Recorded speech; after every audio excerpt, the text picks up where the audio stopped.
Olá, meus amores! Na aula de hoje falaremos sobre o período neoclássico.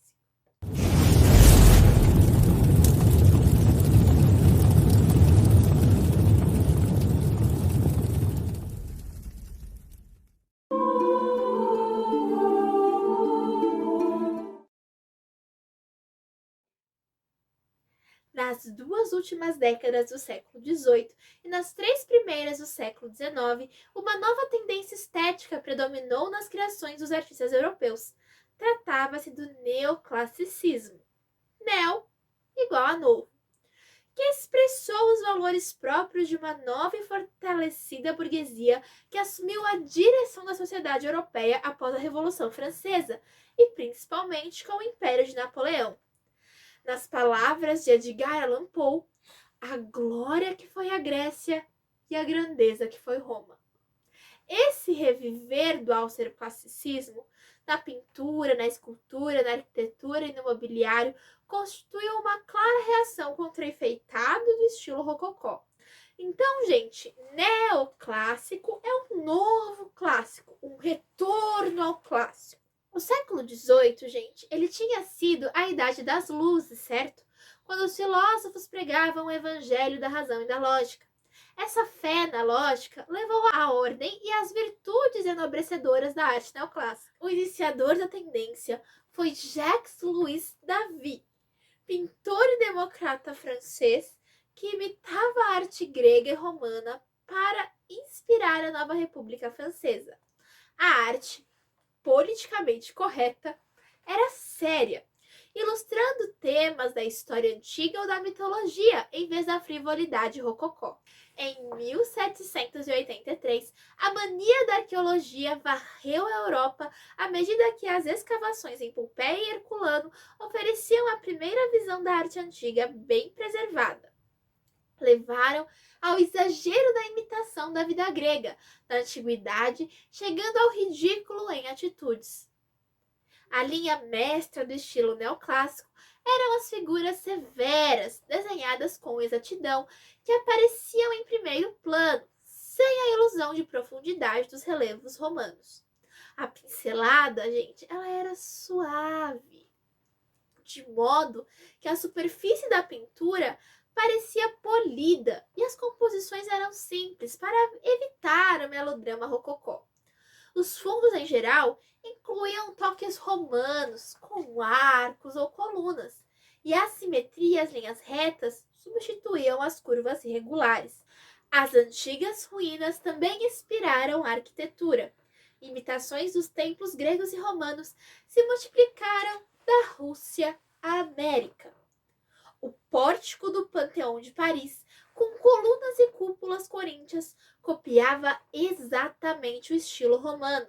Em Berlim, o portão de Brandemburgo era a réplica da entrada da Acrópole de Atenas, com uma carruagem romana em cima. Resumem-se então, pessoal, as principais características. Retorno ao passado pela imitação dos modelos antigos greco-latinos. Academicismo nos temas e nas técnicas, isto é, sujeição aos modelos e às regras ensinadas nas escolas ou academias de belas artes. Arte entendida como imitação da natureza, num verdadeiro culto à teoria de Aristóteles. Um estilo sóbrio, antidecorativo, linear, antissensual.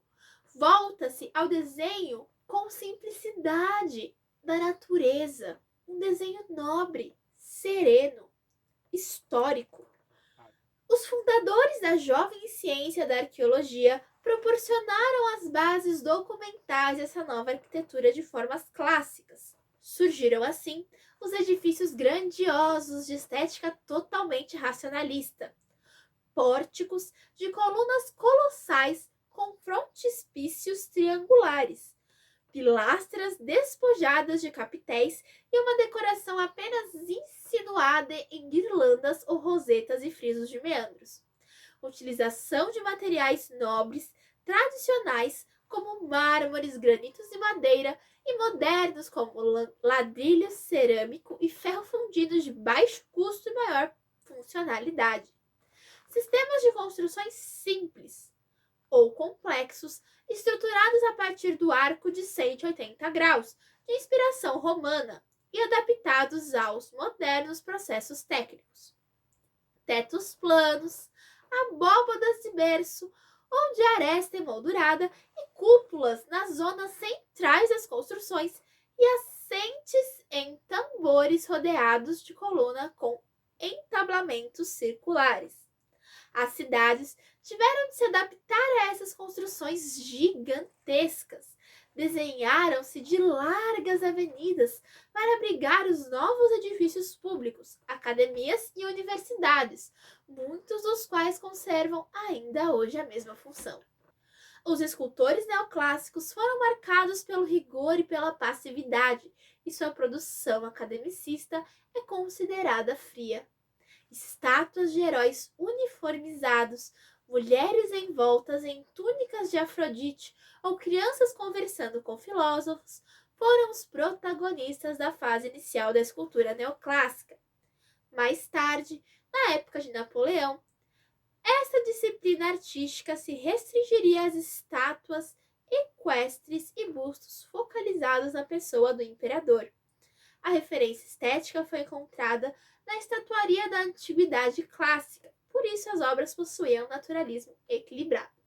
Respeitando-se movimentos e posições reais do corpo, embora a obra nunca estivesse isenta de certo realismo psicológico, plasmado na expressão pensativa e melancólica dos rostos, a busca do equilíbrio exato entre naturalismo e beleza ideal ficava evidente nos esboços de terracota, nos quais os volumes e as variações das posições do corpo eram estudados com cuidado.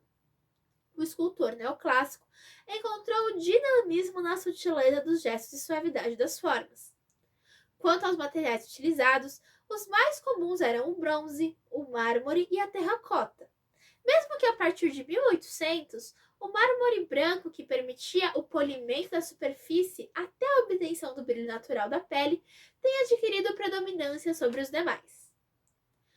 Entre os escultores mais importantes desse período, a gente pode encontrar Antônio Canova, escultor exclusivo da família Bonaparte, e o dinamarquês Bertel Thorvaldsen, que chegou a presidir a Academia de San Luca em Roma. A pintura desse período foi inspirada principalmente na escultura clássica grega e na pintura renascentista italiana, sobretudo em Rafael, mestre inegável do equilíbrio da composição. Podemos observar, gente, que essa pintura ela vai ter um formalismo na composição, refletindo o racionalismo dominante. Ela vai ter uma exatidão nos contornos, sobriedade nos ornamentos e no colorido, pinceladas que não marcam a superfície, dando à obra um aspecto impessoal, onde predominava o quê? O desenho sobre a cor. Tinha uma harmonia e um equilíbrio do colorido. Os maiores representantes da pintura neoclássica vão ser, então, Jacques-Louis David, pintor francês, considerado o pintor da Revolução Francesa. Mais tarde, ele tornou-se o pintor oficial do imperador Napoleão. Durante o governo de Napoleão, ele registrou fatos históricos ligados à vida do imperador. Suas obras, elas geralmente expressam um vibrante realismo, mas algumas delas exprimem fortes emoções. Ele demonstrou a diferença entre o velho e o novo através do contraste dos contornos retos e rígidos dos homens com as formas curvas e suaves das mulheres. Ele situou cada figura como uma estátua, iluminada por um feixe de luz contra um fundo simples de arcos romanos. Com o fim de quê, gente? De assegurar a precisão histórica. Ele vestiu manequins com roupas romanas e fez capacetes romanos, para então copiar. Por 3 décadas, gente, 30 anos, a arte dele foi o modelo oficial do que se considerava ser a arte francesa e, por extensão, a arte europeia. Jean-Auguste Dominique Ingres foi um pintor.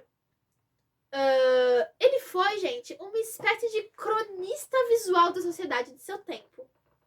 Ingres, ele acreditava que a tarefa primordial da arte era produzir quadros históricos.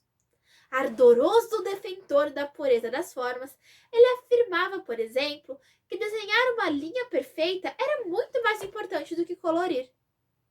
Ele dizia: a pincelada deve ser tão fina como a casca de uma cebola. Repetia aos seus alunos, várias e várias vezes.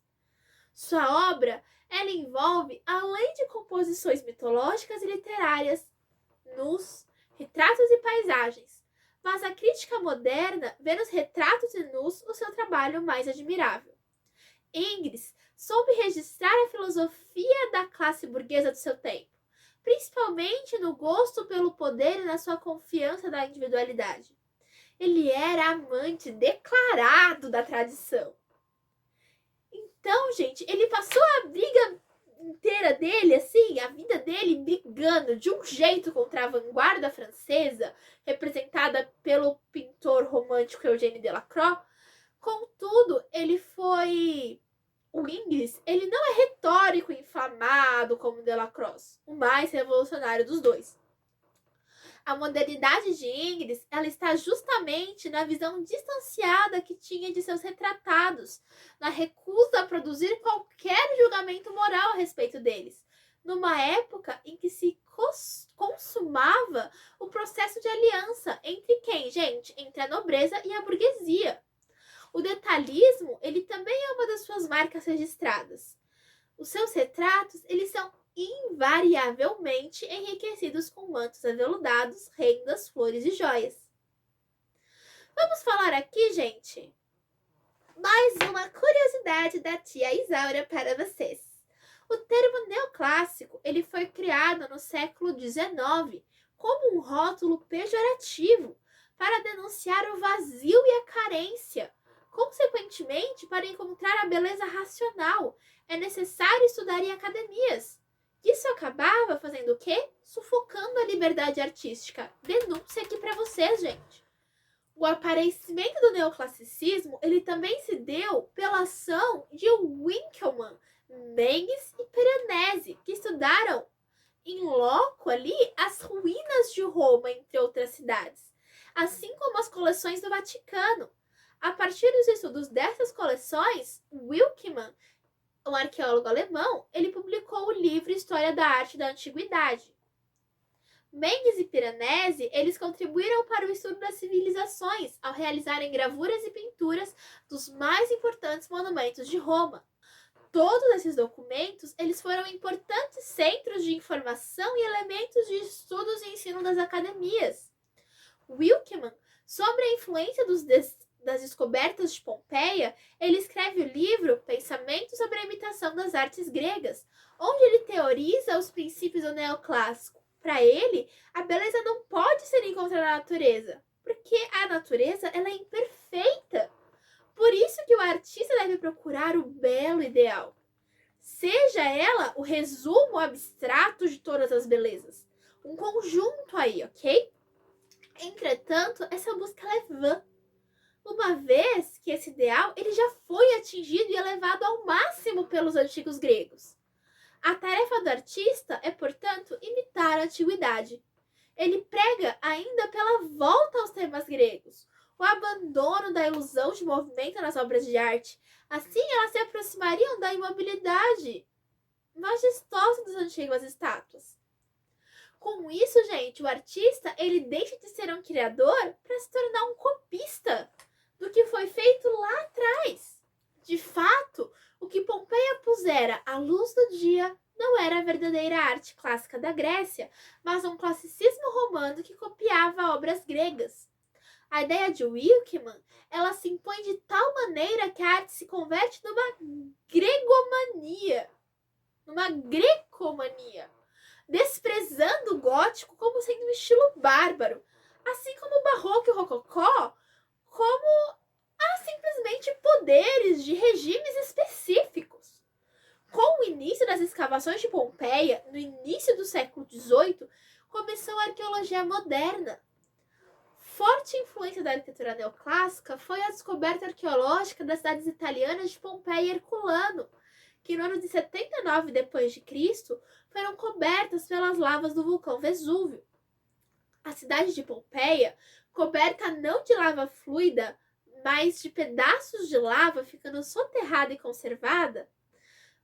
Tem aí as escavações que começaram em 1748, emocionando toda a Europa. A maior parte dos objetos encontrados foi confiada ao Museu de Nápoles, hoje Museu Arqueológico Nacional de Nápoles.